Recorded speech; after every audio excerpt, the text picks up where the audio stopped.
So এতিয়া আমি cricket খেলিব আহিছোঁ আৰু ৰাতি বৰষুণ দিছে, বহুত জোৰে দিছে, ৰাতিপুৱা বৰষুণ দিছে আৰু তাৰ কাৰণে আমি ফিল্ডখন কি কৰি থৈছোঁ আপোনালোকক মই দেখুৱাই আছোঁ। এয়া চাওক, যদিও আমাৰ ষ্টেডিয়াম নহয় কিন্তু আমি ষ্টেডিয়ামৰ দৰে ফিল্ডখন মেৰামতি কৰি ৰাখিছোঁ, পানী সোমাব দিয়া নাই। ইয়াত তিৰপলৰ ওপৰতে মানে পানী আছে, বাকী ফিল্ড জিকা নাই। তো খেলাৰ কাৰণে আমি এইখিনি কৰিছোঁ। বৰষুণ বতৰত এইখিনি যদি কষ্ট নকৰা তেনেহ'লে খেলিব নোৱাৰা টাইমত। তো এইখিনি কষ্ট কৰিব লাগিব, তাৰপিছত খেলা চলি থাকিব। তো আমি এইখিনি কষ্ট কৰাৰ কাৰণে আমি ভাটিবেলা খেলি আছোঁ, এতিয়া খেলিব আহিছোঁ ৰাতিপুৱা। ৰাতি বৰষুণ দিয়ে কিন্তু দিনত খেলিব টাইম পাওঁ, সেইটো কাৰণে এইখিনি কৰি থৈ দিছোঁ।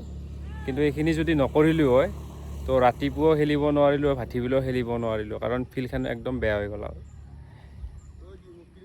তো যোনে যোনে সকলো মানে খেলিম বুলি ভাবি থাকা তেওঁলোকে ফিল্ডখন মেৰামতি কৰাৰ কাৰণে মানে আগবাঢ়ি আহিব লাগে, তেতিয়াহে খেলিব পাবা বৰষুণ বতৰত।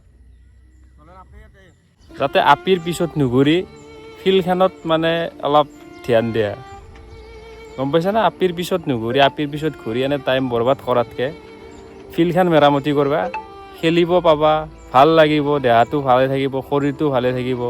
আপিৰ পিছত ঘূৰিলে টকা যাব, শৰীৰ নষ্ট হ'ব আৰু বহুত কিবা কিবি। মোৰ লগত আছে আমাৰ সৰু, তেওঁ আচল নাম চাইদুল বুলি মাতে। এতিয়া সৰু, যদি মানে কোনোবাই খেলিম বুলি ভাবে বৰষুণ বতৰত, তেওঁলোকক কি মানে এডভাইচ দিবা? কি আৰু সোনকালতে আহি ফিল্ডখন মেৰামতি কৰিব লাগে। ফিল্ডত ত্ৰিপল দিয়া আছে, ত্ৰিপল চাইড কৰি ক'ত কিবা পানী থাকিবও পাৰে, সেনে অলপ সিঁচি দিলে আমি আৰামছে খেলিব পাৰিম। কাৰণ পিছটো একদম মজা হৈ আছে। তো আমি এইখিনি কৰাৰ কাৰণে আমি ৰাতিপুৱা খেলি আছোঁ, ভাটিবেলাও খেলি আছোঁ, আৰু বেলেগক মানে বেলেগে এইটো খেলিব পৰা নাই বৰষুণ বতৰ, পিছ বেয়া হৈ আছে। তেওঁলোকৰ কাৰণে তাৰমানে তেওঁলোকক কি ক'বা?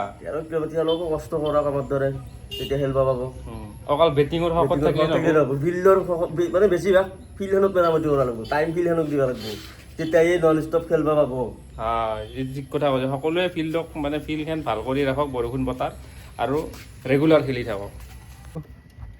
এই কেইটামান মানে টিমত এনেকুৱা চলি থাকে, অকল বেটডাল ধৰাৰ শকত থাকে, কিন্তু ইয়াতে বৰষুণ দিলে খেলিব নোৱাৰে। ফিল্ডখনৰ কেনেকৈ মেৰামতি কৰিব লাগে সেইটো মানে নাচে, অকল বেটডাল ধৰাৰ শকতে থাকে। সেই প্লেয়াৰটো কি ক'বি আপুনি? এইটো ভাল কথা কৈছে। সেই প্লেয়াৰকেইটাৰ কাৰণে একচুৱেলি সমবেদনা।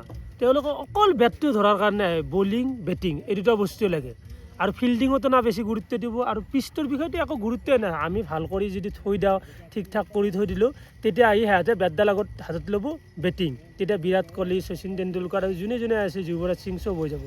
তো সেইটোৱে আৰু সমবেদনা তেওঁলোকৰ বাবে। ৰিয়েল ক্ৰিকেটাৰ হৈছে এইবিলাক, দেখিছা, ৰিয়েল ক্ৰিকেটাৰ।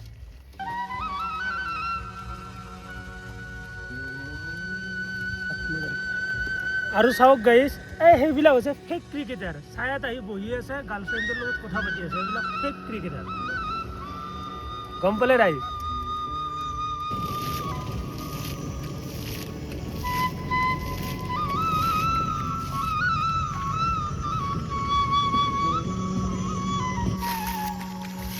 চাওক গাইজ, এনেকৈ কাম কৰি আছে ইকবল ভাই, যোনে এই পেজটো চলাই আছে। তেওঁ চাওক কিমান কষ্ট কৰি আছে, এই ৰাতিপুৱাতে আহিছে। আৰু আতিকটো চবেই চিনি পায়, চাওক কিমান কষ্ট কৰি আছে। আৰু এইফালে আছে আমাৰ জোন। তো ইহঁতৰ কাৰণে মানে আমাৰ ইয়াত খেলখন যে চলি আছে, বিশেষকৈ এইকেইজন ল'ৰাৰ কাৰণে খেলখন চলি আছে।